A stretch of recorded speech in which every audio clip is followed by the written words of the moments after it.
Assalamualaikum warahmatullahi wabarakatuh. Perkenalkan, nama saya Andrian Dwi Putra.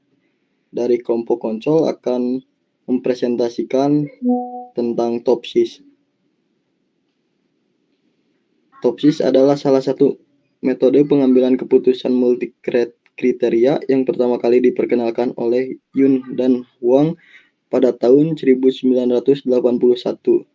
TOPSIS menggunakan prinsip bahwa alternatif yang terpilih harus mempunyai jarak terdekat dari solusi ideal positif dan terjauh dari solusi ideal negatif dari sudut pandang geometris dengan menggunakan jarak Euclidean untuk menentukan kedekatan relatif dari suatu alternatif dengan solusi optimal. Solusi ideal positif didefinisikan sebagai jumlah dari seluruh nilai terbaik yang dapat dicapai untuk setiap atribut. Sedangkan solusi negatif ideal terdiri dari seluruh nilai terburuk yang dicapai untuk setiap atribut. TOPSIS mempertimbangkan keduanya, jarak terhadap solusi ideal positif dan jarak terhadap solusi ideal negatif dengan mengambil kedekatan relatif terhadap solusi ideal positif. Berdasarkan perbandingan terhadap jarak relatifnya, susunan prioritas alternatif bisa dicapai. Metode ini banyak digunakan untuk menyelesaikan pengambilan keputusan secara praktis. Hal ini disebabkan konsepnya sederhana dan mudah dipahami, komputasinya efisien, dan memiliki kemampuan mengukur kinerja relatif dan alternatif-alternatif keputusan. Selanjutnya dilanjutkan oleh teman saya Rangga Permana. Ya, di sini ada prosedur umum, goal, kriteria 1, kriteria 2, 3, dan seterusnya. Terus di bawahnya ada alternatif 1, alternatif 2, dan selanjutnya. Prosedur TOPSIS membuat matrik keputusan yang ternormalisasi, membuat matrik keputusan yang ternormalisasi, terbobot, menentukan matrik solusi ideal positif dan solusi ideal negatif, menghitung separation measure, menentukan jarak antara nilai setiap alternatif dengan matrik solusi ideal positif dan negatif, menentukan nilai preferensif untuk setiap alternatif.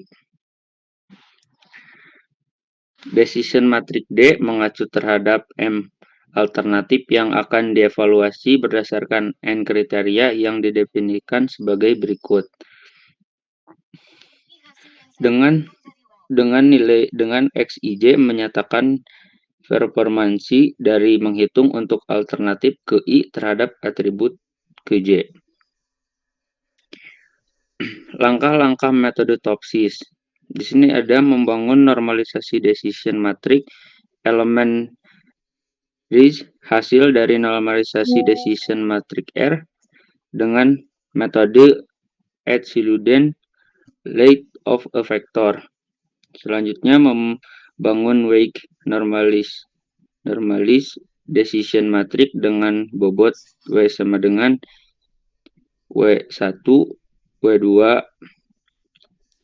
terus dan Wn. Maka normalisasi bobot matriks V. Terus menentukan solusi ideal dan solusi ideal negatif. Solusi ideal dinotasikan A bintang, sedangkan solusi ideal negatif dinotasikan A min titik 2. Menghitung separasi SI bintang adalah jarak dalam pandangan Euclidean alternatif dari solusi ideal didefinisikan sebagai titik 2. Selanjutnya, dan jarak terhadap solusi negatif ideal didefinisikan sebagai titik 2. Lalu terakhir, menghitung kedekatan relatif terhadap solusi ideal. Dan selanjutnya akan dilanjutkan oleh teman saya, Wildan Septian. Lalu selanjutnya di sini ada contoh studi kasus. Di sini contoh studi kasusnya adalah seleksi vendor atau pemasok. PT Alim Rugi sedang mempertimbangkan beberapa vendor atau pemasok yang berbeda untuk stok penjualan beberapa bulan ke depan. Memiliki 4 calon penyedia vendor atau pemasok yang dipertimbangkan. Yang pertama ada vendor A, vendor B, vendor C, dan vendor D. Kriteria yang digunakan untuk evaluasi meliputi berikut. C1 adalah harga yang masuk ke dalam kos. C2 adalah kualitas produk yang masuk ke dalam benefit, di mana terdapat nilai 1 yaitu buruk, 2 baik, dan 3 baik sekali. Lalu ada C3 yaitu pelayanan pelanggan yang masuk ke dalam benefit, di mana terdapat ada nilai 1 yaitu buruk, 2 baik, dan 3 baik sekali. Lalu ada C4 yaitu waktu pengiriman yang masuk ke dalam kos, di mana terdapat nilai 1 yaitu buruk, 2 yaitu baik, 3 yaitu baik sekali. Dan yang terakhir ada C5 yaitu reputasi pemasok yang masuk ke dalam benefit, di mana terdapat nilai 1 yaitu lambat, 2 yaitu lumayan cepat, dan 3 sangat cepat. Lalu di sini terdapat pengambilan keputusan memberikan bobot sebagai berikut. Yang pertama ada C1 yaitu 30%, C2 20%, C3 20%, C4 15%, C5 15%. Ada 4 alternatif yang dipilih adalah vendor A, lalu vendor B, lalu vendor C, dan yang terakhir vendor D. Dan untuk penerapan ke dalam metode topsisnya akan dibacakan oleh teman saya yaitu Rizky Surya Alfadizki. Baik, terima kasih. Di sini saya akan menjelaskan cara penerapan metode topsis ke Excel untuk studi kasus seleksi vendor atau pemasok. Di mana kita buat dulu tabel metode topsis, yaitu pada kolom alternatif ada vendor A, vendor B, vendor C, vendor D, jenis kriteria, dan bobot. Lalu untuk kriterianya ada C1, C2, C3, C4, C5. Di mana C1 itu adalah harga, untuk C2 yaitu kualitas produk, C3 pelayanan pelanggan, C4 waktu pengiriman, C5 reputasi pemasok. Nah, untuk data-datanya saya sudah masukkan. Nah, gimana sih caranya untuk mencari bobot? Yaitu misalkan di sini 30 dibagi 100 untuk C1, untuk C2 20 dibagi 100, untuk C3 20 dibagi 100, 15 dibagi 100 untuk C4, untuk C5 15 dibagi 100. Hasilnya seperti ini. Lalu yang kedua, membuat matriks ternormalisasi. Nah, kita membuat dulu pembagi, di mana pembagi ini dari C1 datanya dibagi semua, lalu dikalikan 2 menggunakan rumus SQRT. Dan seterusnya menggunakan SQRT rumusnya. Dan untuk membagi R, yaitu hasil dari vendor A dibagi pembobot yang tadi. Hasilnya seperti ini, 0,506. Dan seterusnya caranya begitu sama.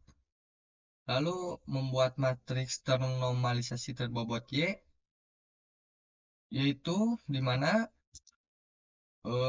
pembagi R dibagi bobot. Bobotnya yang C1 ya. Lalu untuk hasilnya sama. Hasilnya 0,152.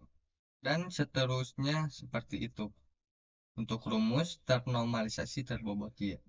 Nah, lalu untuk menentukan solusi ideal positif, itu bagaimana?